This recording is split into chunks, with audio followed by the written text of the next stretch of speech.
Et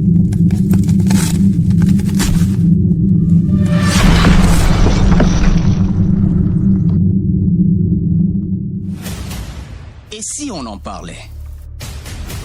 Telles que les choses qui sont faites dans notre pays, on regrette d'avoir passé autant de temps sur le banc de l'école. Et si on en parlait? Il n'y a qu'au Gabon où les gens peuvent partir d'un domaine à un autre sans justification aucune et se retrouver quelque part. Et si on en parlait? Retrouvez désormais votre programme tous les samedis dès 17h05, rediffusé à 20h10 avec Vibriant à Seko au Lomou.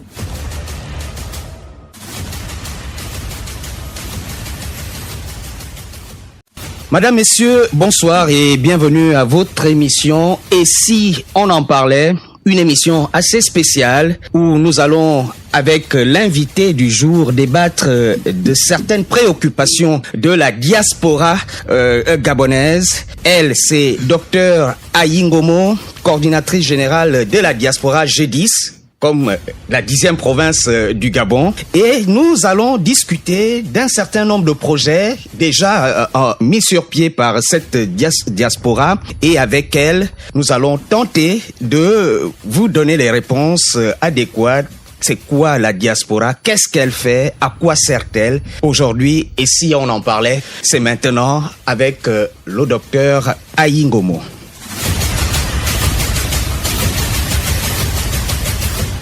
Docteur, bonsoir et merci d'avoir répondu à l'invitation de Radio Gabon justement pour parler de vos projets, de parler de ce qu'est la diaspora. Quelle diaspora d'ailleurs? C'est la G10, hein, comme vous l'appelez trivialement, la G10, 10e province de notre pays. Comment se porte-t-elle aujourd'hui? Déjà, merci de m'avoir invité, hein, donc à pouvoir un peu m'exprimer par rapport un peu aux différentes préoccupations que la diaspora actuellement a au niveau des différents continents. Alors, il faut savoir que le G10, c'est la confédération de la diaspora gabonaise multicontinentale que justement nous appelons affectueusement entre nous le G10. Et pour ne pas être trop long, on abrège en disant le G10. Alors, le G10 poursuit sa mission. Comme vous le savez, dès le départ, le G10 s'est positionné, à cause de l'expertise qu'il a, s'est positionné comme étant une force de réflexion, de proposition et d'action. L'idée pour nous, c'est de nous dire que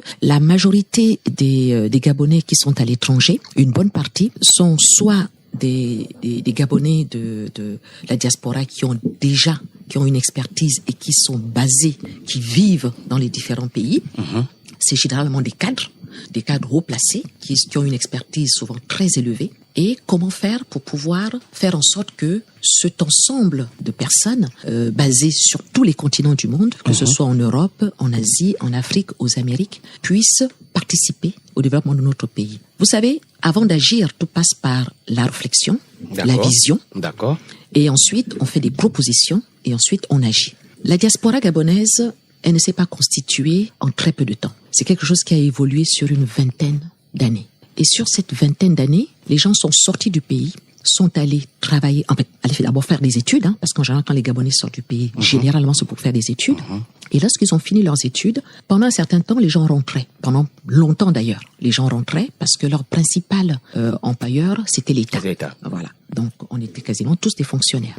Ensuite, pour des raisons diverses et variées, donc surtout des raisons politiques, les gens sont sortis, sont allés faire des études et n'ont pas pu rentrer. D'une part, par rapport à la problématique politique que nous avons tous connue, et puis d'autre part, l'État n'embauchait plus. C'était plus possible. Avec toutes les restrictions du FMI, il fallait faire dégraisser la fonction publique et l'État n'arrivait plus à embaucher. En plus, les spécialisations ont été telles, les expertises ont été telles que même au niveau du pays, on ne pouvait pas les embaucher. Donc ce qui s'est passé, c'est que les gens sont restés au fur et à mesure, donc se sont sédentarisés, ont fondé des foyers, des enfants, et donc maintenant vivent dans ces différents pays. Alors, le challenge, la question qui doit se poser, c'est comment faire désormais avec eux. Parce que l'engagement décennal qui, à la fin, a mené à un retour définitif au pays, à condition quand même que l'État embauche les gens, parce que c'est aussi ça, hein, c'est un engagement qui est... Donc nous allons revenir tout à l'heure, nous allons d'abord essayer d'expliquer aux auditeurs un peu le rôle fondamental de la diaspora, de votre confédération. qu'est-ce qu'elle fait, à quoi sert-elle aujourd'hui? Parce que il y a quelques mois, vous étiez arrivé ici, vous avez quand même mené un certain nombre de démarches auprès des autorités. Qu'en est-il exactement? Est-ce que vous pouvez nous dire exactement ce qui a évolué, ce qui a changé dans ce que vous avez démarré? Alors, lorsque nous sommes venus ici pour la première fois, en fait, on s'est mobilisé suite un peu à l'appel du chef de l'État, à l'époque chef de la transition, pour que la diaspora gabonaise puisse venir investir et participer au développement de notre pays. Donc, comme je vous l'ai dit, on s'est organisé en force de réflexion, de proposition et d'action. Ensuite, nous sommes venus déjà pour dire que, voilà, nous sommes organisés. La diaspora répond, en tout cas le G10 répond à l'appel des autorités pour participer au développement du pays. Maintenant, comment on le fait? Alors, l'idée était pour nous de se dire, il va falloir qu'il y ait quand même des sociétés qui soient créées au niveau de notre pays, qui soient financées par la diaspora et amener à ce que l'on puisse participer à résorber le chômage dans notre pays. Donc, entre le moment où on s'est vu et aujourd'hui, il y a beaucoup de choses qui se sont passées. Nous avons créé, en tout cas le G10 étant une association à but non lucratif, le G10 ne pouvait pas investir à but lucratif au niveau du pays. Donc ce que nous avons fait, c'est que nous avons créé la société de réalisation des projets des Gabonais de l'étranger. On a abrégé la SRPGE. Cette SRPGE, c'est une holding, c'est-à-dire c'est une société anonyme à capital variable, dans lequel il y a un conseil d'administration avec un PCA et un DG. Donc un président du conseil d'administration et un directeur général et avec un commissaire aux comptes.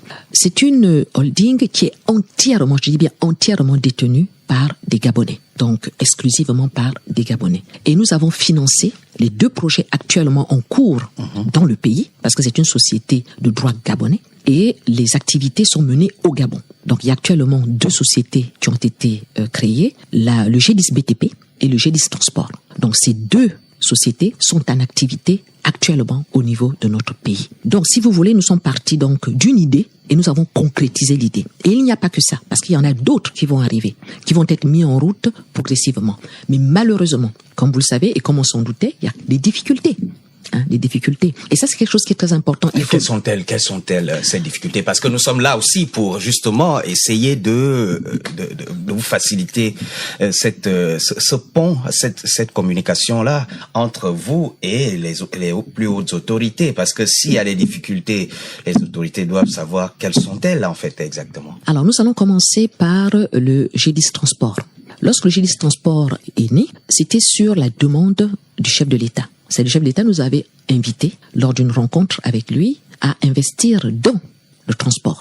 Et c'est ce que nous avons fait. Donc nous avons pris le temps de réfléchir, de savoir qu'est-ce qu'on peut apporter, comment ça peut se faire. Et le chef de l'État nous avait dit que la seule chose qui peut nous garantir, c'est une exonération douanière. C'est-à-dire qu'en fait, on ne paierait pas la douane. Et donc sur cette base-là, nous avons élaboré notre business plan, d'accord? Nous avons mobilisé jusqu'à 80 millions de francs CFA. Et au jour d'aujourd'hui, l'ensemble de la société, donc la SRPGE, a mobilisé avec le G10 BTP presque 100 millions de francs CFA. Et lorsque les bus qui ont été achetés en Chine sont arrivés au port, on nous a malheureusement dit qu'on ne pouvait pas nous exonérer parce que nous n'avions pas de documents venant du chef de l'État et qu'il fallait absolument que nous payions la douane. Alors vous imaginez bien que nous partons sur une idée qui est lancée par le chef de l'État qui nous promet une exonération douanière et quand nous arrivons, on nous dit non. Donc il va falloir remobiliser de l'argent pour pouvoir effectivement payer la douane. Ça c'est une difficulté et ça a été terrible parce que ça nous a quand même, on a perdu. C'est quand même assez incompréhensible, docteur, que la parole du chef d'État est donnée et apparemment aucune instruction, aucun document n'a été établi à cette occasion. C'est vrai que cela, c'est quand même le chef de l'État. Il y a quand même des collaborateurs qui ont pu suivre le dossier pour que ça n'arrive pas, cet accident ne puisse pas arriver. Mais il faut croire que non, puisqu'en définitive, on n'a pas eu de documents.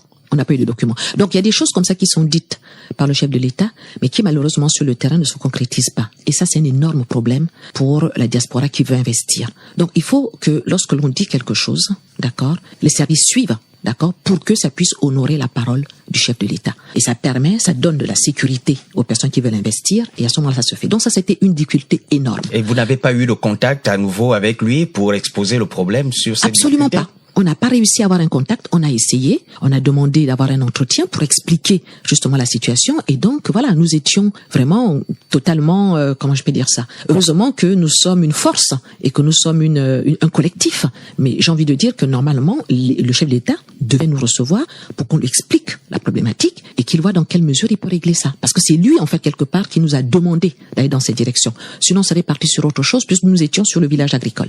Donc, on est parti sur la partie à cause de ça, et on s'est dit, c'est une opportunité, ça permet de faire en sorte de donner de l'emploi aux Gabonais, et en plus, on voulait quand même une prestation de qualité, pour que les Gabonais soient transportés de la meilleure des manières. Donc, il a fallu que l'on se réajuste, que l'on redéfinisse les choses. Ça nous a fait perdre énormément de temps, quasiment presque 1 an, alors qu'en fait, ça aurait dû être beaucoup plus rapide. Donc ça, c'est quelque chose qui, quelque part, nous a je dirais pas refroidi, mais ça nous a déçus de cette manière. Et jusque-là, on n'arrive pas à voir le chef de l'État pour expliquer cela et voir comment est-ce que les choses peuvent se faire. Nous avons par ailleurs, deuxième problème que nous avons rencontré suite à cela, nous avons sollicité auprès de la BCEG, donc la banque d'entrepreneuriat qui a été mis en place pour aider justement les Gabonais à entreprendre. Nous nous sommes rapprochés d'eux en leur disant, écoutez, nous avons déjà nous mobilisé 70-80 millions. Nous avons les bus qui sont sur place. Maintenant, nous voulons avoir un emprunt de 45 millions. C'est pas énorme par rapport à ce que nous avons déjà mobilisé. Pour avoir cette espèce de budget qui nous permet de pouvoir démarrer une activité sans trop de problèmes, sans trop de craintes. Vous me croirez pas, ça fait 8 mois, je dis bien, même avec la BCEG, on n'arrive pas à avoir un emprunt. Cet emprunt-là, on n'arrive pas à l'avoir. Et je peux vous dire que on n'est pas les seuls, puisque moi, quand je parlais à des Gabonais en leur disant, nous allons solliciter la BCEG pour pouvoir faire un emprunt, mais ils rigolaient. Ils m'ont dit, vous n'y arriverez pas, puisque de toute façon, ils ne financent quasiment personne. Donc ça aussi... Autrement dit, est-ce à dire que la promesse d'entrepreneuriat, des entreprises entrepreneuriales au Gabon, promise par le chef de l'État, ne sont que...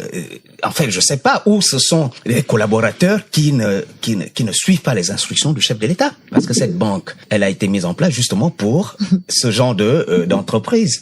Mais maintenant que cet argent-là ne peut pas être mis à la disposition, mais il va où? Écoutez, moi, c'est là est toute la question aussi. Tout à fait. Après, moi, je reste très factuel par rapport à notre vécu à nous. Bien sûr, bien sûr. Parce qu'on ne comprend pas que des personnes se mobilisent leurs propres fonds pour démarrer une activité et qu'une banque qui est censée aider à cet entrepreneur-là puisse 8 mois plus tard ne même pas avancer des éléments, parce qu'ils nous ont dit il y a tel et tel élément qu'il faut absolument remplir, modifier, expliquer par rapport au business plan. Donc ils ont fait un premier refus avec des éléments, des réserves qu'ils ont émises. Nous avons fait un retour par rapport à ces réserves que nous considérons qui n'étaient pas du tout justifiées, mais bon, on a quand même fait le retour puisque c'est leur demande. Mais même jusque-là, on n'a pas du tout de retour par rapport à ça. Une petite précision néanmoins pour ce qui est de notre demande auprès de la BCEG. Nous avons reçu une liste de réserves où un des éléments était la vétusté de nos bus, parce que nos bus avaient 9 voire 10 ans. Cependant, ce sont des bus qui n'ont pas beaucoup servi. Ils ont été achetés en Chine d'occasion. Ils étaient plus dans le transport des invités. Et d'autre part, ce sont des moteurs diesel. Et on sait très bien que les moteurs diesel peuvent tenir pendant très longtemps. Il y a un ou deux bus essence, mais la majorité, ce sont des bus à moteur diesel. Donc ça a été un des éléments de réserve et nous avons donc justifié cela. Il y en a eu d'autres et nous avons fait des levées de réserve. Donc nous sommes en attente, sincèrement, de leur retour, en sachant que la population gabonaise a besoin de cela. Au niveau du pays, le réseau de transport reste encore insuffisant et nous pensons quand même pouvoir apporter avec 6 bus un soutien non négligeable des éléments de transport au niveau de notre pays. Ce que je veux dire, c'est que ce qu'il faut comprendre, c'est que nous n'arrivons pas, nous ne sommes pas individus, nous ne sommes pas seuls, nous sommes un groupe, d'accord? Nous avons une société qui est basée au Gabon, avec un siège au niveau du Gabon, des comptes bancaires au niveau du Gabon. Nous n'avons pas, et la SRPGE, comme je l'ai dit, il y a 2 filiales, d'accord? Et que par rapport à cela, la volonté que l'on met à venir investir. Parce que vous savez, ce n'était pas évident, C'était pas évident, de regrouper des Gabonais, de leur faire partager une vision, qu'ils adhèrent à cette vision d'investissement collectif. Tout à fait. Et puis de venir au niveau du pays pour le faire. Donc, c'est quand même quelque part une démarche qui a été volontariste. Et quand cette démarche se heurte à des difficultés de ce genre-là, alors la question c'est qu'on se dit qu'est-ce qu'on fait? D'un côté, on nous appelle, et quand on arrive, il y a des blocages. Après, on nous dit, il faut vous battre comme tous les Gabonais. Mais moi, rien que cette expression, se battre, pour pouvoir investir, créer de l'emploi, ça c'est quelque chose, moi, qui me choque. Oui, mais Gabonais aussi, les auditeurs vous écoutent, et les certains qui veulent aussi entreprendre comme vous écoutent. Est-ce à dire aujourd'hui que véritablement cette politique d'encourager les jeunes à à sortir du chômage semble ne pas véritablement prendre avec tout ce que vous êtes en train de dire, parce que si les moyens existent, c'est quoi alors le blocage? Est-ce le chef de l'État? Est-ce les personnes qu'il a justement désignées pour mettre en branle la politique entrepreneuriale dans notre pays qui font défaut? Alors, je pense que dans la situation où nous sommes, il y a la diaspora d'un côté, il y a les autorités, l'État de l'autre côté. On sollicite la diaspora.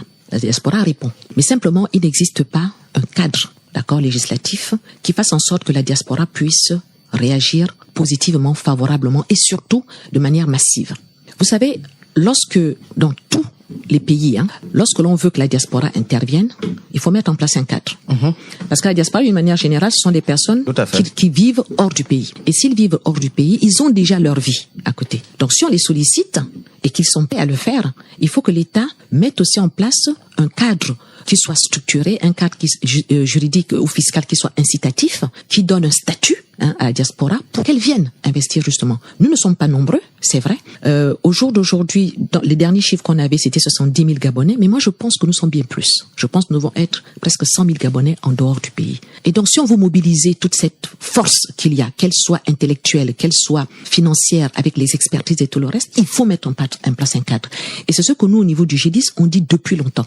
Et nous avions proposé à l'époque la création justement de cette structure pour pouvoir aider à cela. À quoi correspondait cette structure? C'était, si vous vous en souvenez, le Haut Commissariat qu'on avait demandé.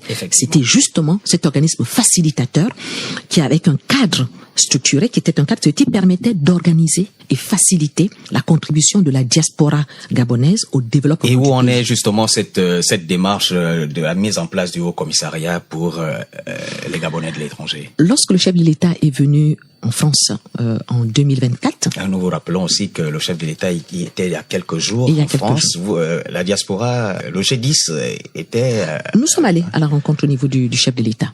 D'accord. À cette rencontre. Okay. Donc, lorsque le chef de l'État est arrivé en 2024, à l'époque, il était chef de la transition, et qu'il nous avait reçus en amont du dialogue national inclusif, c'est à ce moment-là qu'on lui avait présenté, en lui disant que nous venons nous discuter pour deux choses, la représentation institutionnelle, la reconnaissance institutionnelle et constitutionnelle de la diaspora, et également venir parler du Haut Commissariat, qui était effectivement cet organisme facilitateur, puisque on demandait à la diaspora de venir travailler. Mais dans quel cadre? Comment faire? Parce que si les gens de la diaspora viennent dans le pays, généralement, vous savez, en Occident ou en Europe où on travaille, vous prenez des vacances pour 1 semaine, 2 semaines maximum. Donc, si vous prenez ce temps-là, grand maximum 3, il faut qu'en arrivant sur le pays, les choses aillent assez vite, d'accord? Parce que justement, ça va permettre aux gens. Il fallait donc ce cadre-là. Ce qui n'a jamais été d'ailleurs le cas ici. Exactement, ça a été toujours compliqué. Mais bon, comme on nous sollicite, on apporte aussi de la réflexion en disant si on doit travailler, voilà un peu ce qu'on vous propose de faire. Donc, quand il est venu, il a dit j'ai décidé de créer le Haut Commissariat de la diaspora. Ça a été des explosions de joie. Évidemment, on était tous contents. Tous les Gabonais qui étaient là ont été contents par rapport à cela. C'était quoi le but de ce Haut Commissariat? De faciliter les échanges entre la diaspora et le Gabon, de soutenir les retours au pays, de promouvoir les investissements de la diaspora directs et indirects, de valoriser les actions et les contributions des membres de la diaspora. Parce qu'on dit souvent ici que la diaspora ne fait rien. Mais si, la diaspora fait des choses. Il faut les valoriser. Simplement parce que parfois ce n'est pas visible. Mais il faut pouvoir savoir les valoriser pour que la société, pour que les autres Gabonais sachent ce que fait la diaspora. De promouvoir des transferts de compétences technologique et de savoir-faire. C'est ça aussi. C'est toute la partie transfert de compétences, toute la partie mentorat, tout ça qu'on peut faire. Et également, la promotion et le soutien des activités du rayonnement du Gabon à l'extérieur. Ça, c'était le Haut Commissariat. Et à partir de ce moment-là, nous attendions, lorsque le président est arrivé en 2026, donc 2 ans plus tard, qu'on ait au moins un retour par rapport à cela. Puisqu'il avait dit, je vais créer. Donc c'est soit je ne crée plus, pour telle et telle raison, et à ce moment-là, on comprend. Mais là, on n'a eu aucune information, en tout cas de la part du chef de l'État, concernant le commissariat le commissariat. Voilà, pour la diaspora. Maintenant, on a eu d'autres annonces, comme par exemple la mise en place d'un bureau du pôle emploi, comme on l'appelle PNPE là, au niveau de Paris. D'accord, au niveau de Paris. Au niveau de Paris, l'ambassade de Paris, et également de l'ANPI au niveau de Paris. Et le problème, c'est que ces 2 éléments, quoique intéressants, ne peuvent pas remplir tout ce que je viens de vous lister comme mission du commissariat ou du haut-commissariat. Et ça qui est important, en fait, c'est le cadre structuré. Parce qu'il y a des personnes qui ne vont pas forcément postuler à des emplois, mais des choses qui peuvent se faire. C'est pour ça que même la réforme de l'engagement des CELA, j'espère qu'on va aborder ce sujet après. Je vous l'annonçais tout à l'heure. On va y arriver parce que c'était un point quand même essentiel par rapport à ce que vous venez justement d'énumérer au préalable, parce que l'un n'ira pas sans l'autre, parce que si les Gabonais aujourd'hui n'arrivent pas à revenir au pays, il y a forcément une raison. Et ce sont ces raisons là que vous êtes en train d'évoquer. Et vous parliez des difficultés. Au-delà de celles-ci, vous avez parlé d'autres difficultés. Il y a une autre entreprise qui est justement en gestation, sinon elle est déjà en activité. Qu'en est-il aussi de celle-là? Du village agricole? Voilà. Alors, donc, pendant un certain temps, nous avons dû mettre ça entre parenthèses, déjà parce que on s'est rendu compte que la création du village agricole, tel qu'on l'a concevait, c'est quand même relativement complexe. D'accord? Et puis, le terrain fait en sorte qu'on essaie aussi d'observer, parce que c'est quand même de l'agriculture, avec tous les aléas qu'on connaît, comme tous les avantages. Et l'idée aussi pour nous, c'était que l'on puisse participer à sortir un peu de cette dépendance alimentaire. C'était ça l'idée, et de mettre en place des villages agricoles un peu partout dans le pays, et également toujours avec l'investissement, l'argent des Gabonais de la diaspora, ceux qui sont au niveau du G10.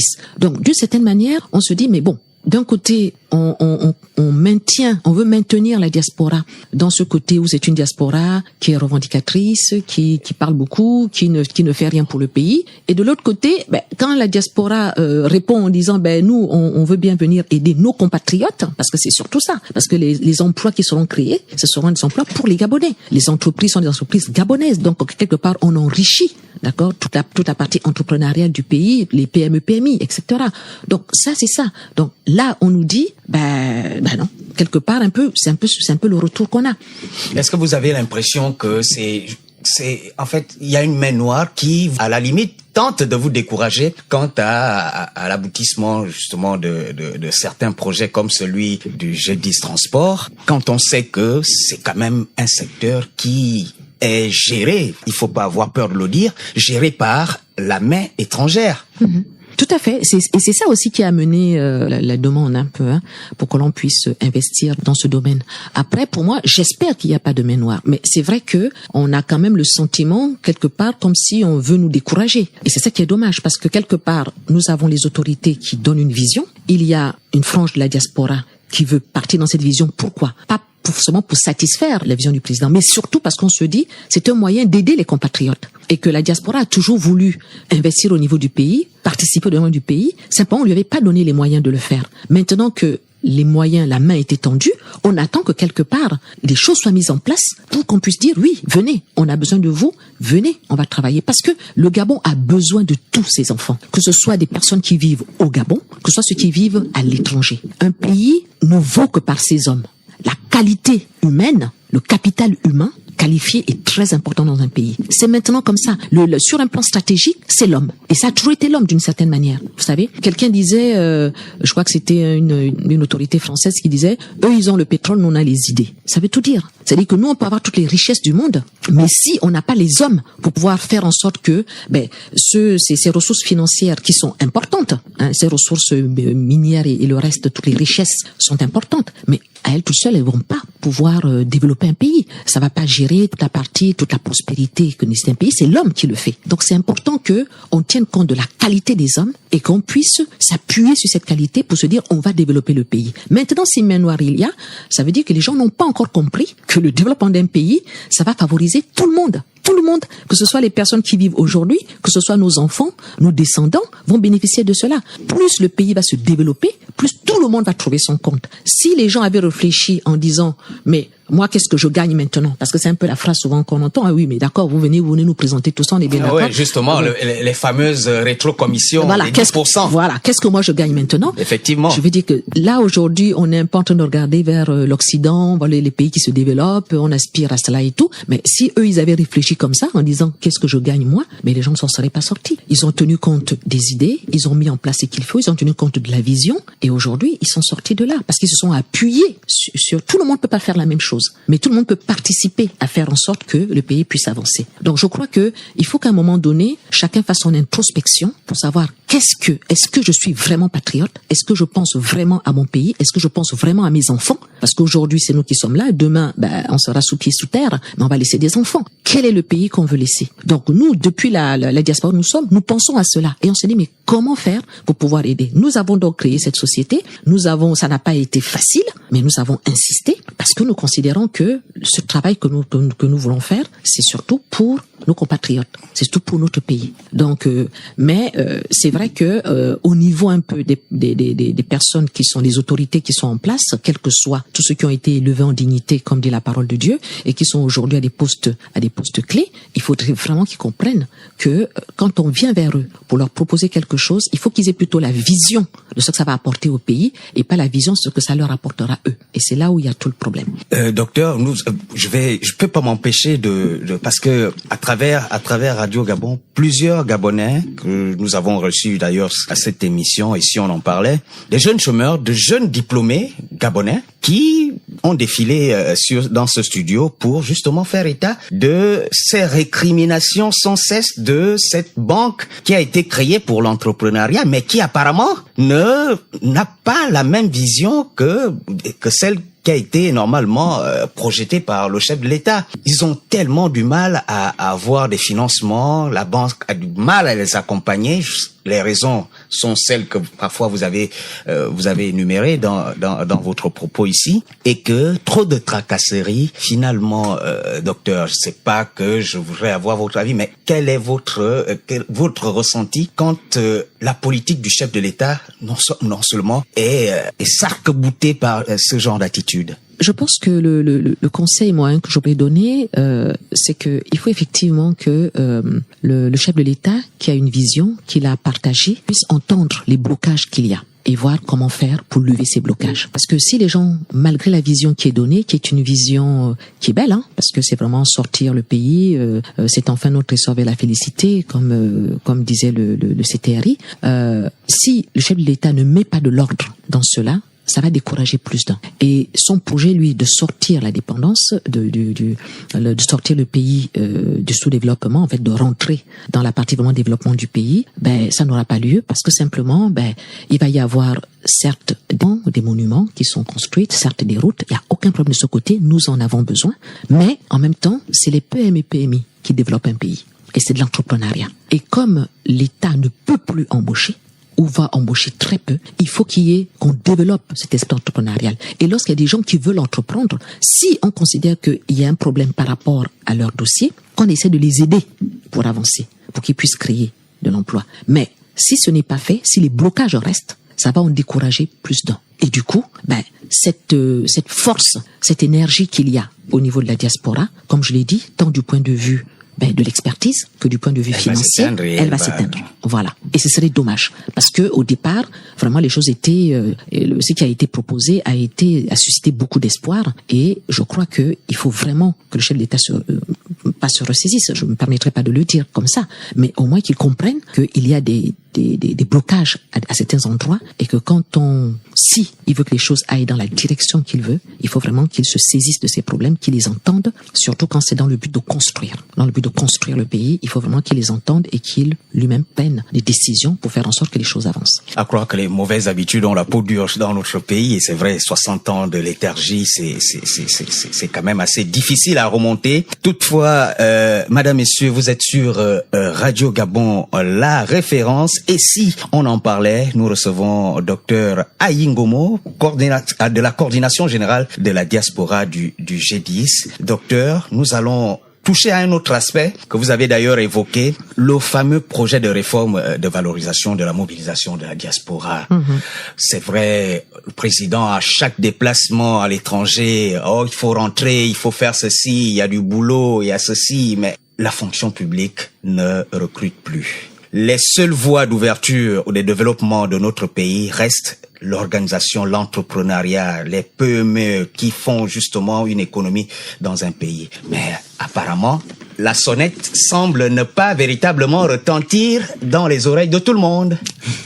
Alors, depuis quelque temps, au niveau de la diaspora, il y a effectivement une petite chanson qui revient inlassablement. et qui demande aux Gabonais qui ont bénéficié des financements de l'État, donc de la bourse, de rentrer au pays parce qu'ils ont signé un engagement décennal et il faut qu'ils rentrent. Je pense que lorsque l'on signe un engagement décennal, il y a deux personnes, il y a deux parties. Il y a la partie de l'État qui finance les bourses pour que la personne aille à l'étranger faire ses études et revenir diplômée. Et quand il revient, l'État s'engage donc également à embaucher la personne. Donc il y a deux parties. Dans un premier temps, comme je le disais, quand l'engagement décennal a été signé, moi à mon époque, effectivement, je suis parti faire mes études, je suis revenu et j'ai été embauché par l'État parce que on était quasiment tous des fonctionnaires.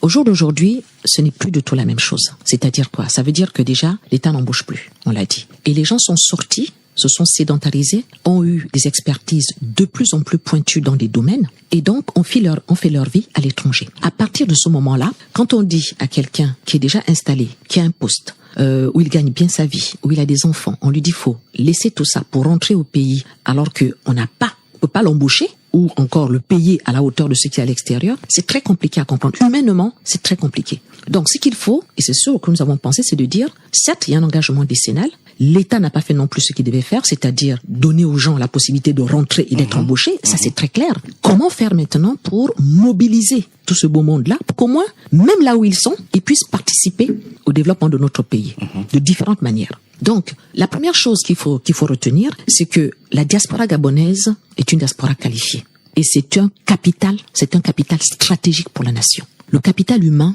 est très stratégique. Et au jour d'aujourd'hui, nous avons à l'extérieur des Gabonais qui ont de telles expertises qu'ils peuvent aider tout en étant à l'étranger le développement du pays. Ceux qui souhaitent rentrer, il n'y a aucun problème, ils peuvent rentrer. Ceux qui ne le souhaitent pas, mais qui malgré tout se sentent l'âme de pouvoir aider le pays par le biais, par exemple, d'un service civique, d'accord, parce que l'État les a formés, peuvent le faire sur la base du volontariat et à distance, en disant, bon écoutez, moi je peux bien faire, soit je fais un retour temporaire, je viens pendant quelques mois pour venir travailler dans telles conditions, il y a des conditions qui sont fixées avec l'État.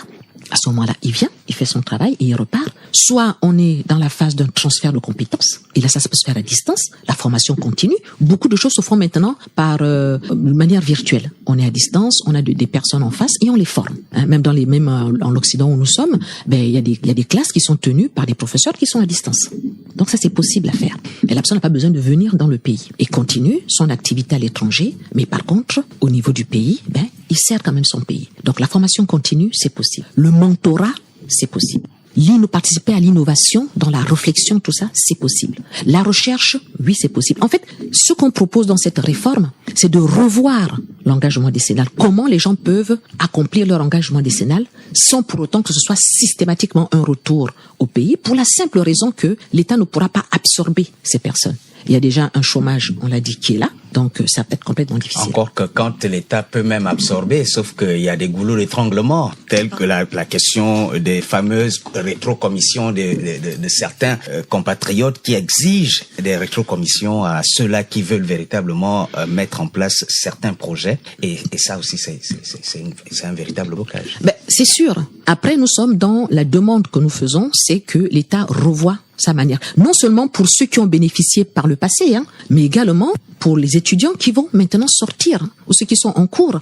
Ceux qui sont partis, s'ils ont une formation, ils se rendent compte que là où ils sont, on leur propose un emploi. Alors que s'ils rentrent au pays, ils n'auront pas d'emploi, mais ces personnes-là ne vont pas rentrer. Parce que chacun, comme on dit l'expression, cherche sa vie. Donc, à partir de ce moment-là et tout, l'État doit prendre conscience que rester arc-bouté sur un retour au pays pour venir développer le pays, ce n'est pas la bonne dynamique pour la diaspora. Parce que déjà, il faut avoir la volonté, l'énergie et tout pour dire aux gens, vous rentrez, la possibilité de les obliger à rentrer. Ce qui n'est pas possible. Mais par contre, ce qui est intelligent, c'est de solliciter des personnes volontairement qui peuvent venir au travers d'un service civique, dire, écoutez, ok, l'État m'a formé, mais moi je veux bien pouvoir, à ce moment-là, mettre à disposition mes connaissances dans tel et tel domaine, en fonction justement aussi des besoins de l'État. Parce que l'État doit faire remonter ses besoins, et au travers de ça, la diaspora se mobilise dans ce sens pour se dire, ok, moi je peux donner une formation, je peux donner un cours à distance ou m'engager à l'université Omar Bongo, mais en étant à distance et donner des cours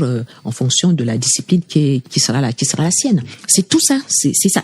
Et la réforme que l'on fait, c'est vraiment de créer un nouveau cadre national, un contrat national entre entre l'État gabonais et puis les bénéficiaires passés, présents ou futurs de l'investissement public. C'est ça l'idée. Et là, nous avons prévu un projet. Le projet, il est écrit. Simplement, il faut qu'on puisse en parler. Je pense que j'aurai l'occasion certainement d'en parler avec le ministre des Affaires étrangères par rapport à ça, mais que les autorités se saisissent de cela. Parce que c'est une réflexion qui a été menée, qui peut être améliorée, bien entendu, mais qui pourrait contribuer à faire en sorte que l'on puisse aider le pays tout en étant à distance. Et laisser aux gens la latitude de rentrer définitivement, déjà s'ils le souhaitent, s'ils trouvent du travail sur place, et parce qu'ils vont arriver avec femmes et enfants. Il y a des gens qui sont installés depuis 20 ans, 25 ans, 30 ans. C'est difficile, même si on aime son pays, de tout lâcher quand on a un emploi pour venir travailler au niveau du pays et de rien avoir à faire. J'étais hier sur le plateau de Gabon 24 avec un philosophe qui est rentré et qui est quand même resté 3 ans au chômage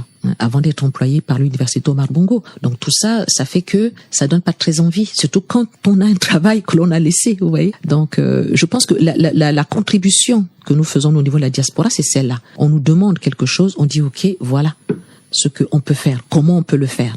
Et à ce moment-là, si l'État met en place vraiment cette réforme, qui, à mon sens, me paraît importante, il pourrait y avoir une mobilisation des membres de la diaspora qui le souhaiteront, qui auront envie d'aider le pays et qui pourront, effectivement, par le biais d'un service civique, pour ceux qui ont bénéficié, je précise, pour ceux qui ont bénéficié des fonds de l'État, de l'investissement public, de venir, effectivement, sous la forme d'un service civique, aider l'État à pouvoir avancer dans certains domaines. Mais pour ceux qui n'ont pas bénéficié de l'investissement public, ceux-là, ils auront le droit de pouvoir facturer à l'État les services qui leur sont demandés. Ça, c'est clair. Et voilà. Et puis, en fonction de ce que l'État va demander, c'est aussi normal parce que lorsqu'on demande une expertise à l'extérieur, les étrangers, quand ils viennent, ils facturent l'État. D'accord. Donc, si on demande à un Gabonais de venir à un moment donné travailler pour l'État, peut-être que il peut aussi il peut facturer, mais peut-être un peu moins, parce que simplement, il y a aussi ce côté où l'État l'a formé. Vous voyez. Donc, c'est pas le même rapport.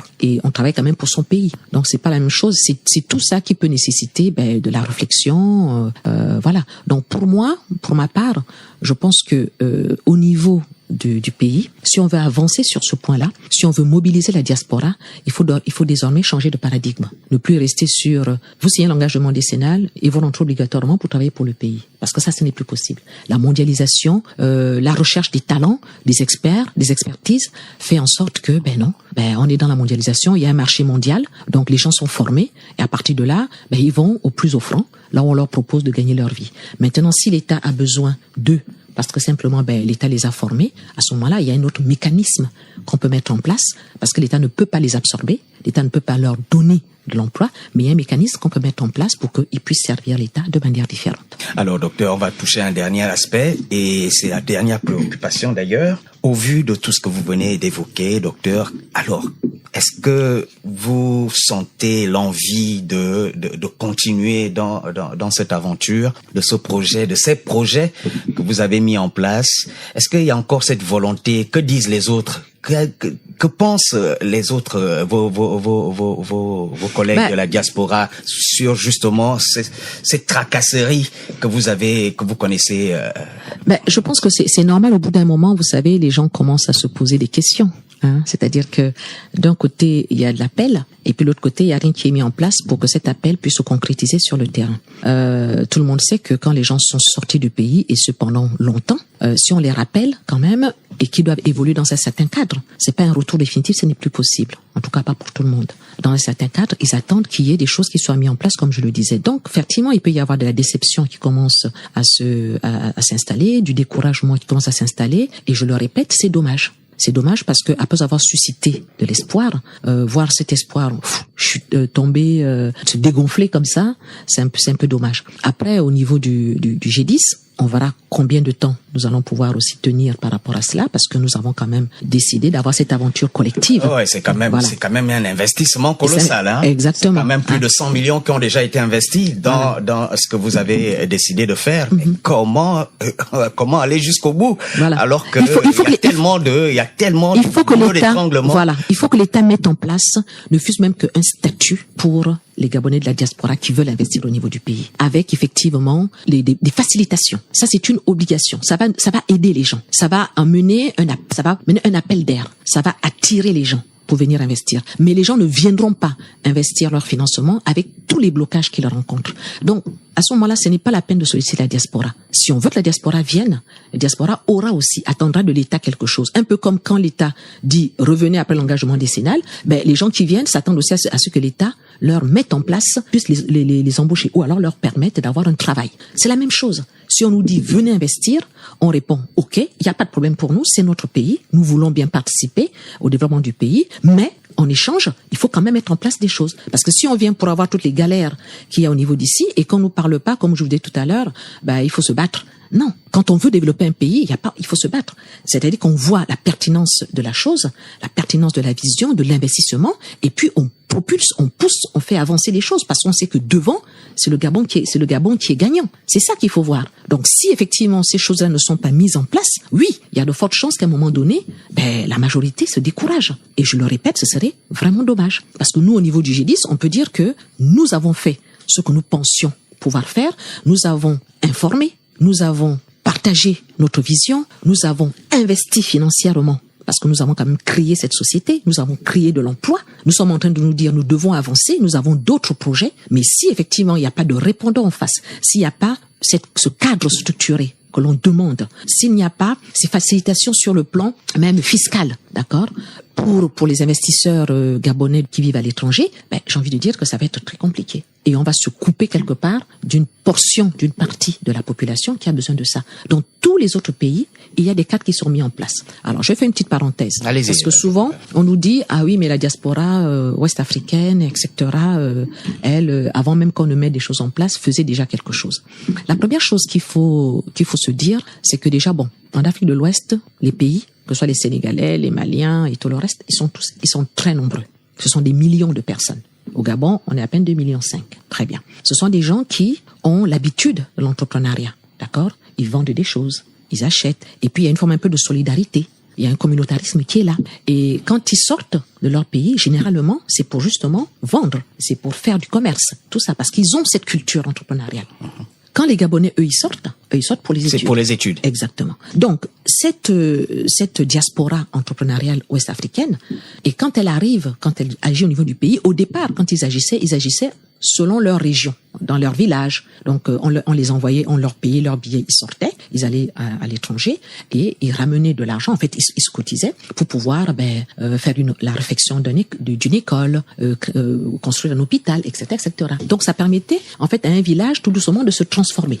Et ensuite, après, ils ont eu l'idée de faire des choses un peu plus grandes ensemble. Donc, du coup, ils investissent dans des entreprises, ou alors ils créent des entreprises, ils construisent, d'accord, parce qu'ils se mettent désormais ensemble. Mais la comparaison n'est pas raison. C'est-à-dire qu'on ne peut pas les comparer à nous, déjà parce que les Gabonais n'ont pas eu la culture entrepreneuriale. Il y en a quelques-uns qui les ont et ils galèrent pour pouvoir mettre en place leur société, d'une part. Et puis d'autre part, il faut que nous, on mobilise différemment. Nous, on doit se dire, OK, nous n'avons peut-être pas ce type de profil, en fait, ce type de diaspora, mais nous pouvons néanmoins pouvoir les mobiliser d'une manière différente et avoir le même résultat.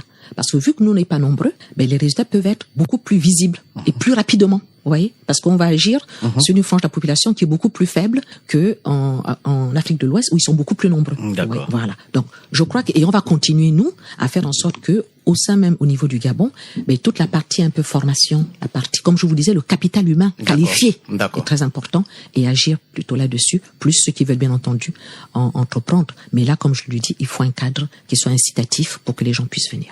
Merci, docteur Ayingomo. Je rappelle à nos auditeurs que vous êtes de la coordination, membre de la coordination générale de la diaspora. Non, je suis la coordinatrice générale de la Confédération de la diaspora gabonaise multicontinentale que nous appelons le G10. Le G10. La 10e province du Gabon, exactement, mais à l'extérieur. Ouais. Madame, messieurs, c'est justement sur ces mots du docteur Ayingomo que nous refermons justement cet échange avec cette compatriote qui, bien évidemment, on l'espère, que les choses iront beaucoup mieux pour ce regroupement de Gabonais à l'étranger qui veulent véritablement, qui répondent à l'appel du chef de l'État. Mais plusieurs tracasseries sont justement font en sorte que ces projets ne puissent véritablement pas démarrer comme ils l'auraient souhaité. Cette émission a été réalisée par Christian Lacoum. Willy Nzo était au montage de celle-ci et à la partie numérique, Herman Makita.